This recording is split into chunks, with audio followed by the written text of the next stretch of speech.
In this video I will be giving you a few tips and tricks on how to use your Picoscopes to carry out the laboratory exercises that you have in your lab sheets. If you've watched the video on how to do the basic setup of the Picoscope, some of these steps you may already have done. However, I'm going to go through them really quickly as if we've just started the software, our probes are already calibrated, and we need to go through a few initial steps before we can carry out our measurements. So I've got a simple inverting amplifier setup, and to implement R1 and R2 I've used a pot. So a potentiometer allows you to change the ratio between R2 and R1 really quite easily, because as you increase R2 you decrease R1 and vice versa. The only thing that you have to be careful with when using a pot is that in the case of the Picoscope, which has got an internal resistance of 600 ohms, you choose a pot which is large enough so that your R1 can also be large enough to avoid a loss of signal. So first of all, let's go on to channel A. I've got probes set up to ×10, and then I go to channel B and I'll set the probe to ×10 as well, and then turn the channel on. Then what I need to do next is simply turn on the signal generator.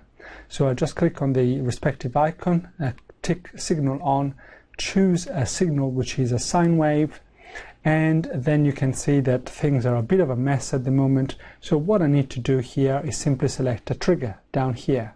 I'll start with the trigger set to auto, because then the Picoscope will find a decent trigger. I want the trigger to be on channel A because I've connected my probes in such a way so as to have the input on channel A and the output on channel B. So I know that channel A will be stable. And also I need to change the volts per division to be able to display a few more cycles of my waveform. If you want to change your trigger level, you simply click on this yellow diamond and this will change the position of your trigger. And you can see that I've got two signals which are pretty much the same. Notice that the blue scale refers to the blue signal and is on the left hand side, and the red scale refers to the red signal and is on the right hand side. At the moment the scales are set to auto, and so as you go along and as you get bigger signals, it may so be that the scope will automatically auto scale the y-axis. This can be useful, but it can also be annoying and confusing. So if you want to turn it off, you simply go up here and select a range for your input and output channels, and make sure that you look at the right scale on the left or on the right, which has got the color corresponding to the waveform that it refers to. So at the moment I've got my potentiometer here, which is set to probably a similar resistance for both legs. So R2 and R1 are very similar, and that's why I'm getting this sort of graph. Now if I start turning my potentiometer, you can see that things change, and you can also see the auto scaling happening. At the moment I'm making R2 much greater than R1, and you can see how the Picoscope is adjusting automatically to whatever amplitude it needs to be able to cater for with this scale on the y-axis. Now I want a gain of 10, so of course you can work out the values that you need for that particular thing to happen, and you could simply measure those values with the multimeter on each leg of the potentiometer. However, what I'm going to do in this particular video is just do the measurements on the screen and only stop when I've achieved a gain of 10 by looking at the ratio of the amplitudes of the two waveforms. The simplest way to carry out a measurement is simply to go down here and then click on the plus next to the measurement, and then you can select what measurement you want to carry out. I want to carry out a peak-to-peak voltage measurement on channel A. Okay, and then I want to add another measurement, and there would be a peak-to-peak voltage measurement on channel B. So I can see the input and output voltages, and you can see them down here. Obviously here you will have some degree of variation, and you also get an average there. The average that you get here is quite accurate, and so it would be the value that you refer to. You also have a minimum and a maximum value here.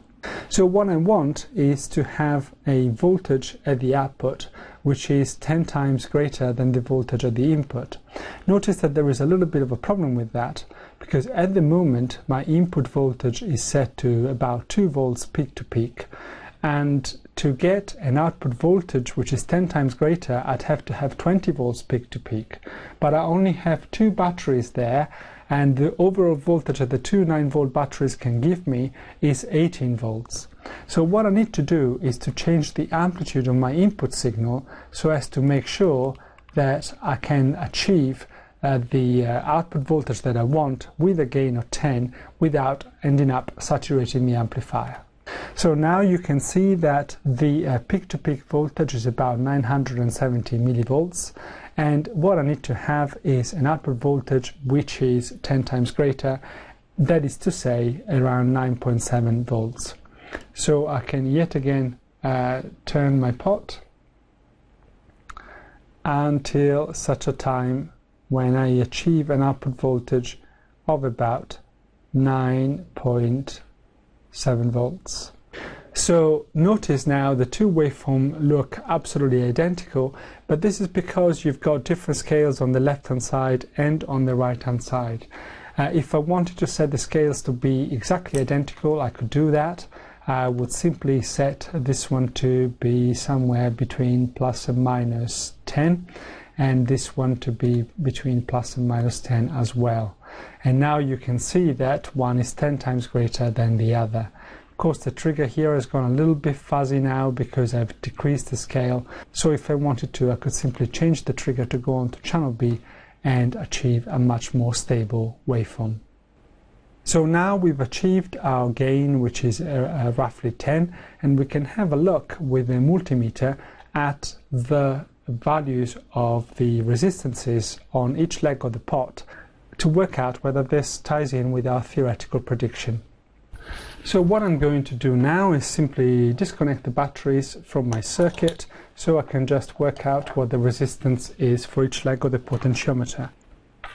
And to do this, we simply use the multimeter provided, and we set it to ohms, of course, so we can measure the resistance. And then of course we could simply use the two pointy probes that are provided, but this may not be the easiest ones to use, and this is why you're supplied with crocks which you can connect onto these pointy probes and make your measurements easier. So I can simply connect the crock to the pointy tip like that, and do the same for the other one, and then I can probe the circuit more easily by sticking these wires in connected to my crocodiles. And then I can simply look at what's displayed on my multimeter, and I've got a resistance of about 26.5 kilo ohms for my R1. Then I can simply move one of the probes to the other terminal of the potentiometer, and now I can see R2, and as it happens R2 is about 220 kilo ohms. So things are not entirely exact, but I have a ratio between R2 and R1 which is not far from 10.